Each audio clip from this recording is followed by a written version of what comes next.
IPL தொடரின் 20வது league போட்டியில் டெல்லியை 29 ரன்கள் வித்தியாசத்தில் வீழ்த்தி நடப்பு தொடரில் முதல் வெற்றியை மும்பை பதிவு செய்தது. மும்பை வாங்கடே மைதானத்தில் நடைபெற்ற இந்த போட்டியில் டாஸ் வென்ற டெல்லி கேப்டன் ரிஷப் பண்ட் பவுலிங்கை தேர்வு செய்தார்.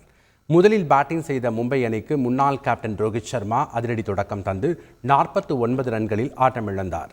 காயத்தில் இருந்து குணமடைந்த பிறகு களமிறங்கிய சூரியகுமார் யாதவ் டக் அவுட் ஆகி அதிர்ச்சி அளித்தார். இஷான் கிஷன், டிம் டேவிட் அதிரடியாக விளையாடினர். டெல்லி பவுலர் நோர்கியா வீசிய கடைசி ஓவரில் மும்பை வீரர் ரொமாரியோ ஷெப்பர்ட் 32 ரன்கள் அடிக்க 20 ஓவர்களில் 5 விக்கெட் இழப்பிற்கு மும்பை 234 ரன்கள் குவித்தது. தொடர்ந்து 235 ரன்கள் என்ற கடினமான இலக்கை நோக்கி ஆடிய டெல்லி அணியில் வார்னர் 10 ரன்களுக்கு ஆட்டமிழந்தார். பிருத்வி ஷா அரை சதம் அடித்தார்.